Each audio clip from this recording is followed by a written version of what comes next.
Nous allons déterminer tous les polynômes à coefficients complexes tels que le polynôme dérivé P' divise le polynôme original P. Alors on va commencer par étudier quelques cas particuliers. Tout d'abord, on commence par le cas du polynôme nul. Alors évidemment, la dérivée du polynôme nul, c'est aussi le polynôme nul. Et donc on a bien P' divise P. Dans ce cas-là. Alors maintenant, on regarde le cas d'un polynôme P qui est constant, mais non nul. Alors, la dérivée d'un polynôme constant, c'est le polynôme nul. Et est-ce qu'on peut avoir le polynôme P qui est un multiple du polynôme P'? Ici, on a dit que ça valait 0. Là, c'est une constante non nulle. C'est donc impossible. Et donc, dans ce cas-là, P' ne divise jamais le polynôme P. Donc, on a exclu tous les polynômes constants, qu'ils soient nuls ou pas. Et donc, on va maintenant considérer le cas des polynômes dont le degré P est plus grand que 1. Et je suppose donc toujours que P' divise P. Alors, qu'est-ce que ça veut dire P' divise P? Ça veut dire qu'on peut écrire P de x sous la forme P' de x multiplié par Q de x où Q est un autre polynôme à coefficient complexe. Donc, on a dit que le degré de P était plus grand que 1. Donc, j'appelle n le degré de P. Et donc, que nous donne cette équation P est égal à P' fois Q pour les degrés? Ça nous donne que le degré de P, c'est donc le degré de P' fois Q, mais le degré d'un produit, c'est la somme des degrés. C'est donc le degré de P' plus le degré de Q. Alors, le degré de P, j'ai appelé n le degré de P. Pour un polynôme de degré plus grand que 1, le degré de la dérivée, c'est n-1. Donc le degré de P', c'est n-1. Et le degré de Q, pour l'instant, on ne le connaît pas. Maintenant, on a le degré de Q. Qu'est-ce que c'est que le degré de Q? Le degré de Q, c'est n moins n-1, c'est égal à 1. C'est-à-dire qu'on vient de montrer que Q est un polynôme de degré 1. Donc c'est un polynôme de la forme ax plus b, avec A un coefficient complexe non nul pour vraiment avoir degré 1 et B un coefficient complexe quelconque. Et ça veut dire qu'on a écrit quoi? Donc on a retrouvé, on peut expliciter cette relation. On a écrit que P de x, c'est donc sous la forme P' de x multiplié par Q, par AX plus B. Équation que je vais réécrire sous une forme un petit peu différente. Je mets A en facteur.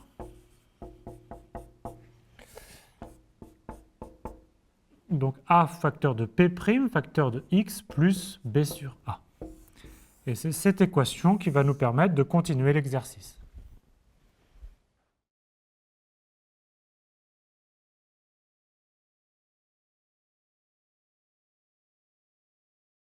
On continue de chercher tous les polynômes P tels que P' divise P. On a montré qu'ils vérifiaient cette relation-là. On va maintenant étudier leurs racines.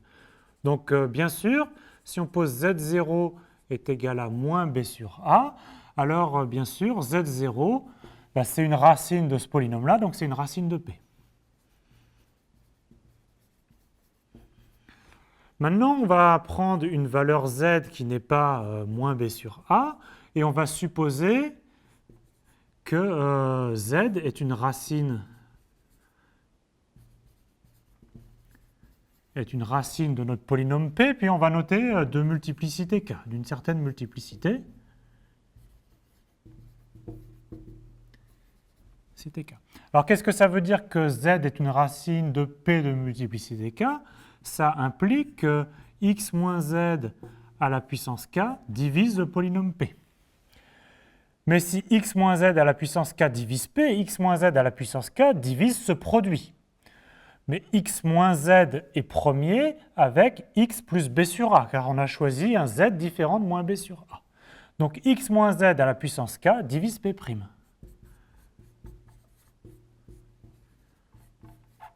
Qu'est-ce que ça veut dire en termes de multiplicité? Ça veut dire que z est une racine du polynôme dérivé p' de multiplicité, disons, au moins k. Mais ceci, c'est absurde.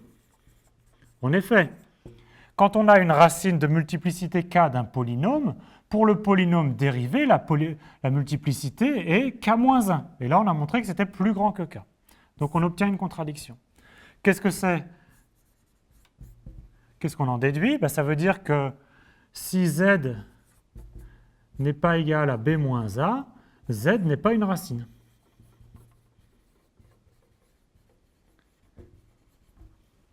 Alors, qu'est-ce que ça veut dire? On a montré que b moins a est une racine. On a montré que si ce n'est pas moins b sur a, ce n'est pas une racine. Et donc, la seule racine possible, c'est z0. Et un polynôme qui n'a qu'une seule racine, il s'écrit sous la forme x moins z0 à une certaine puissance. Donc, on avait noté n le degré du polynôme, c'est-à-dire qu'il s'écrit lambda facteur de x plus b sur a, attention, à la puissance n. Donc on a montré que tout polynôme tel que p' divise p, et donc s'il est de degré n, est de cette forme-là. Et maintenant, réciproquement, on n'oublie pas de dire que tout polynôme de cette forme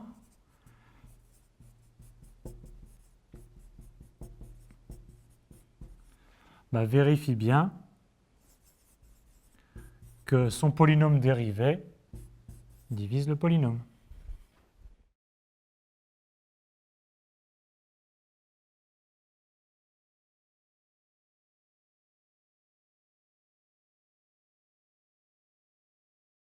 Je vous présente un problème dont la solution n'est pas connue. Ça s'appelle la conjecture de Casas-Alvero. Donc on prend un polynôme p à coefficient réel, un polynôme de degré n, et on suppose que p a une racine commune avec son polynôme dérivé p'. On suppose que p a aussi une racine commune avec p seconde, mais attention, ce n'est pas forcément la même racine. On suppose que p a une racine commune avec p dérivé 3 fois, et même chose pour chacune des dérivées, jusqu'à p qui a une racine commune avec le polynôme p dérivé n-1 fois.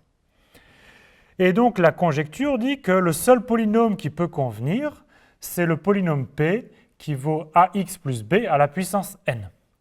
Alors peut-être que vous arriverez à démontrer ceci.